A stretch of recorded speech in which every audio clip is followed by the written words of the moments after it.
I love October and the months around it. Spooky season has always been my favorite time of the year. It was Halloween night, so my group of friends and I were really excited. We had been waiting for weeks for Halloween to finally come around. I was only 14, and all four of my friends were roughly the same age as me. We all ranged from 13 to 15 years old. This was like 10 years ago, but it's a story I still like to tell from time to time. My friends and I had been waiting for 7:30 to finally roll around so we could go out and walk around the neighborhood to get our candy. My parents were scolding me and my friends not to knock on the door, or to trick or treat at one specific house. We didn't understand why, and I didn't really care, if I'm being honest. You know how teenagers are, rebellious one year, and not the other. Sometimes. I reassured her that I would make sure none of us went up to that house. To be honest with you, I didn't even know which house she was talking about. But I just pretended like I did so we could finally be on our way. Every second of not trick or treating was another second wasted not getting any candy. Every year, we would always try to get the most candy as fast as possible. It was sort of a competition between my friends and me. We were finally off to the first house right next door. We were also excited that after only maybe 10 or 15 houses, we ended up splitting into two different groups. It was me, Jimmy, and Kyle. Josh and Connor ended up doing their own thing for a bit, but we ran into them maybe 30 minutes later into the night. Usually, I always listened to my parents, but honestly, I thought they were just trying to play a Halloween scare on me. What's the worst that could happen anyway? There are 5 of us total, and we'd be able to defend ourselves if anything were to happen. Whoa, look at that house, said Jimmy. Yeah, it looks really cool. We all agreed and headed over to it. It was like a smaller size Victorian-style house, so it was extra creepy on Halloween. As we were all walking up the steps, Kyle said, "Wait. That's the house your parents told us not to go to, the one at the end of Bay Street. This is exactly what your mom described to us. Come on, let's turn around." Dude, are you kidding me? Stop being a pansy, I said. I've lived in this neighborhood here all my life. It's not that big of a deal. What are you scared of? There was absolutely no light coming from the house at all.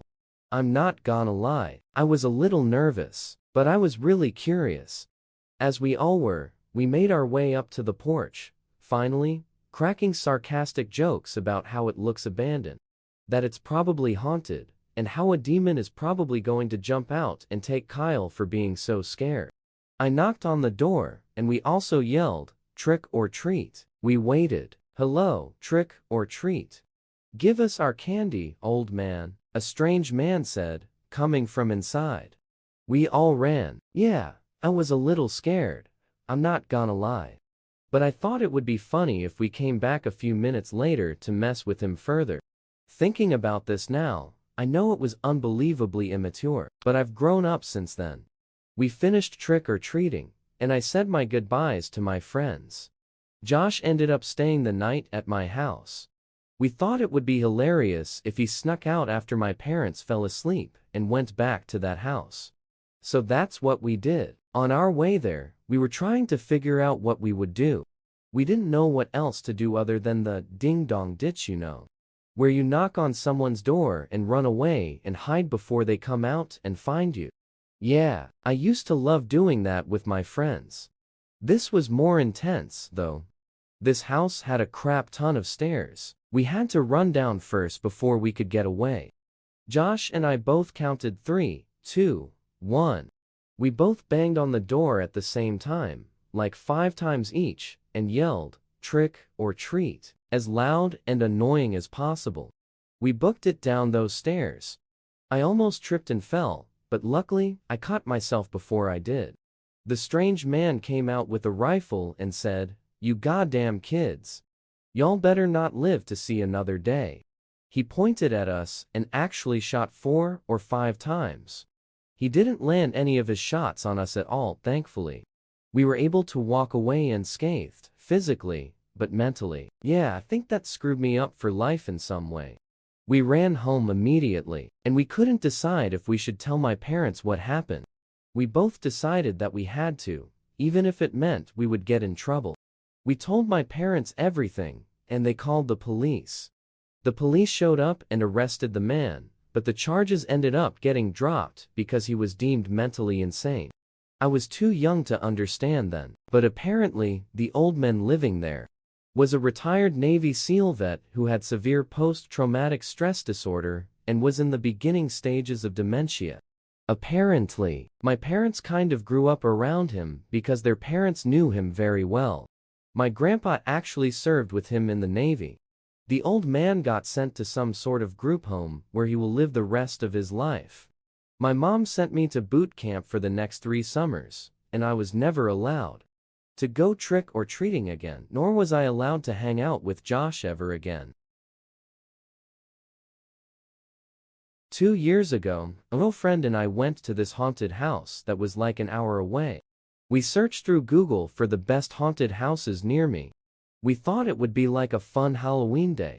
We went to this one specifically because it had the most 5-star reviews out of all the other haunted houses that showed up on Google under 2 hours away. This was not what we thought it was going to be at all. We found that out almost as soon as we got there. It wasn't one of those haunted houses that you go through, pay to have people scare you with fake props and such. No, this place was actually haunted.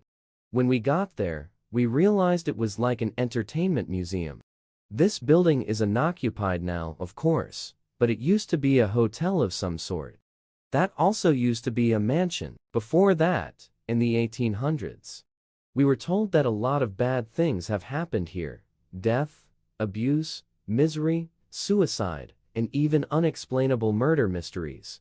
We were accompanied by a group and a museum docent who was showing us around and telling us the history of the place. You're allowed to roam by yourself or stay with the group. So, my old friend and I decided we want to explore it for ourselves. So we headed off and did our own thing. This place was gigantic. I mean, when I say a mansion, I mean a mansion. Huge staircases, gigantic chandeliers everywhere, historical paintings, ruby red carpets. I mean, it was insane. I couldn't imagine how much this place was worth. We found our way to the basement. Holy, was this place creepy.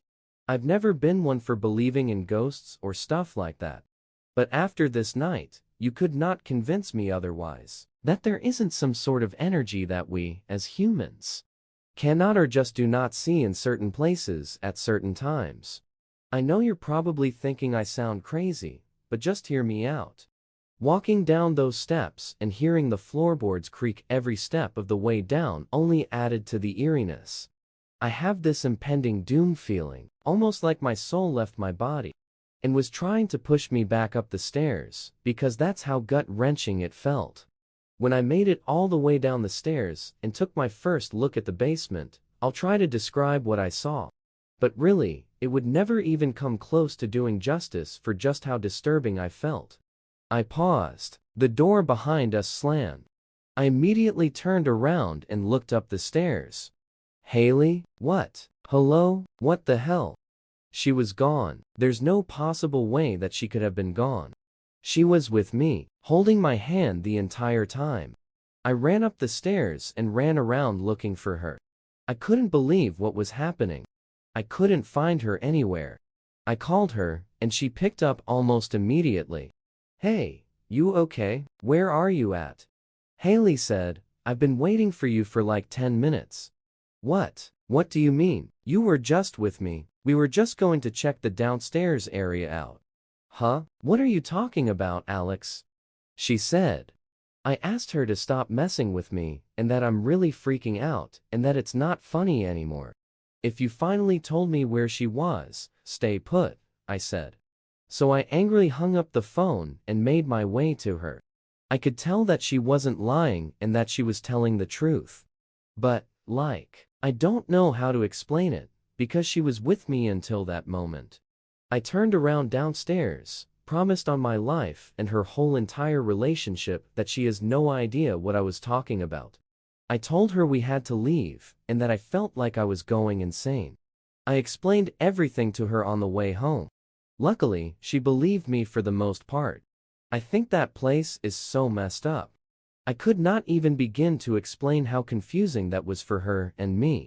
I'm pretty sure Haley thinks I'm absolutely stone cold nuts. Sometimes I wonder if I am too.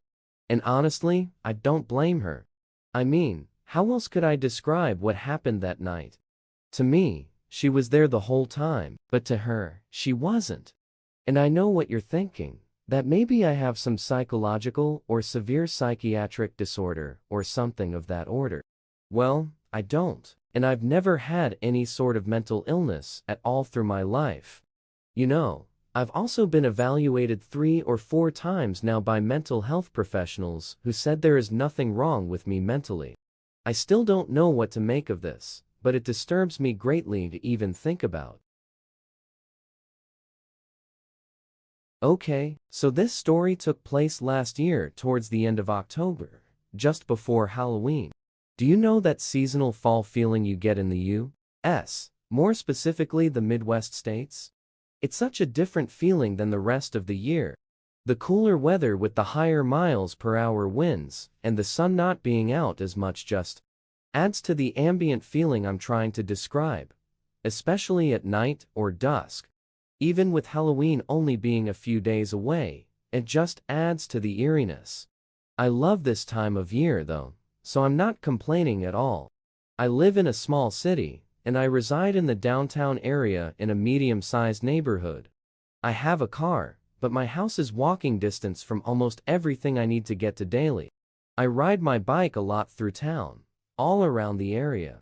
I have a route that I usually do once or twice a week. It's probably a 4.5-mile bike ride. Sometimes, when I'm really bored and don't feel like biking, I'll walk the route instead. Sometimes I'll do a light jog here and there as well, but I have severe asthma, so I try not to overdo anything. One night when I was riding, it was a little bit later than usual. I was making my way to this park that I like to ride through sometimes. It has a nice park trail. I like to go through the park, closes at dusk, and it was already dark outside. I knew it was close, but I felt like it wasn't a huge deal and that it couldn't hurt, so I rode through anyways.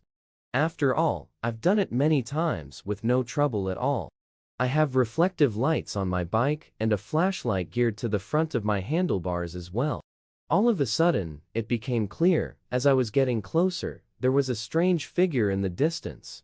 As it got even closer, I was able to shine my flashlight at whatever the shadowy figure was. Well, it wasn't just a shadow. It was a human being dressed up as a clown.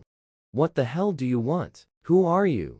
There was pure silence for a moment. Dude, seriously, please stop. It's time, bit more demanding, dude. I'm not going to tell you again. Get the hell away from me. I was trying to seem like I wasn't scared, but deep down, I was, myself. He started walking towards me slowly. Right then and there, turned around and booked it all the way home. Thank God I was on my bike. Had I been walking that night, it would have been nothing short of a foot race. I made it back home safe and sound. This still gives me the heebie-jeebies to think about. What makes this even scarier was there was not one single car at the park. So more than likely, it was just me and him there. Why else would he be there alone?